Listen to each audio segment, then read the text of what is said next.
Does a combination of 90s era Trek, a unique brand new story, and a veteran team that cut its teeth at Telltale Games equal the perfect Star Trek experience? Let's find out. Well, swag out them balls. Now, the new game, Star Trek Resurgence, is certainly well deserving of its name in that we are in a resurgence of Star Trek with the popularity of the series seeing heights that it hasn't seen really since the era that this game is placed in. It is a interactive narrative adventure from Dramatic Labs, which is comprised of veteran game designers as well as storytellers from Telltale Games. And if you're familiar with any of Telltale's games, particularly the Walking Dead series, you know that there is a pedigree for amazing storytelling, if nothing else. Now, Resurgence is set, I believe, 2 years after the end of Star Trek Nemesis. So it places us after DS9, after the Dominion War. It really places us around that lower decks time frame. So it'd be very interesting if we got a lower decks game in this sort of vein in the near future. That would be really awesome, by the way. Now, I have been looking forward to this game for the past year. About a year ago, this time, IGN dropped a lot of behind the scenes footage of this game, and it just totally whet my appetite for it. So, I've been looking forward to this game, and it finally released. And at this moment, am about halfway through, and these are my impressions. Let's start with the bad. There aren't many bads, in my opinion, but the only bad or the only bad is the graphics. The graphics are great, but it's very jarring, and maybe it's because I'm playing on an Xbox One. I'm not sure if the graphic and the cut scenes and how it shifts from one scene to the next or one situation to the next is more smooth when you get a higher end system or a PC. Some of the walkthroughs I've seen online, it hasn't been the case, but that sometimes takes you out of the immersiveness of the game. For me, that is my only drawback with this game is that the graphics and the frame rate just kind of takes you out of it just for a minute.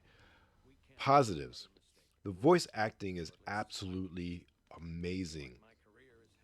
The gentleman that they have voicing Spock sounds like a dead on, not even impression, it sounds like Nimoy.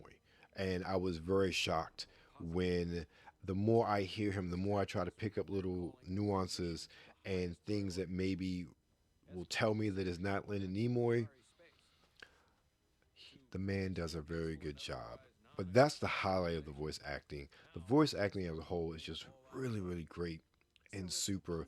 And it really adds a lot of weight to the story. The story is very, it's 90s era track. You are trying to broker peace between two civilizations that are in conflict. And of course, once you get there and start, you find that there's a lot more going on than what there seems to be on the surface.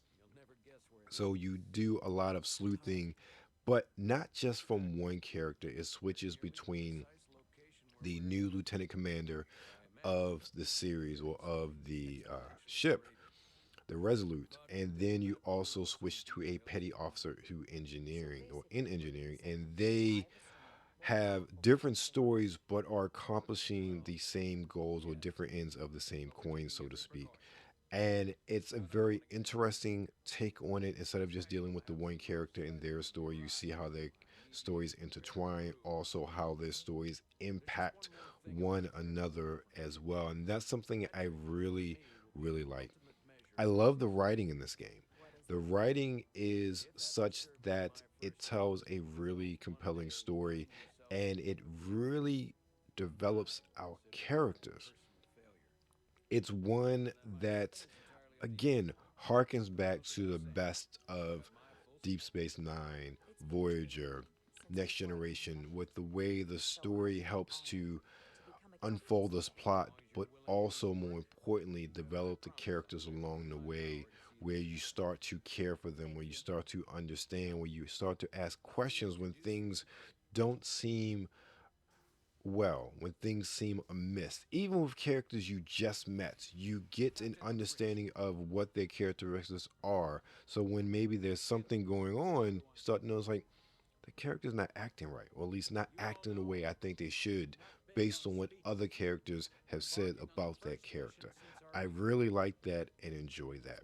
Let's go to the choices that you have to make throughout the game.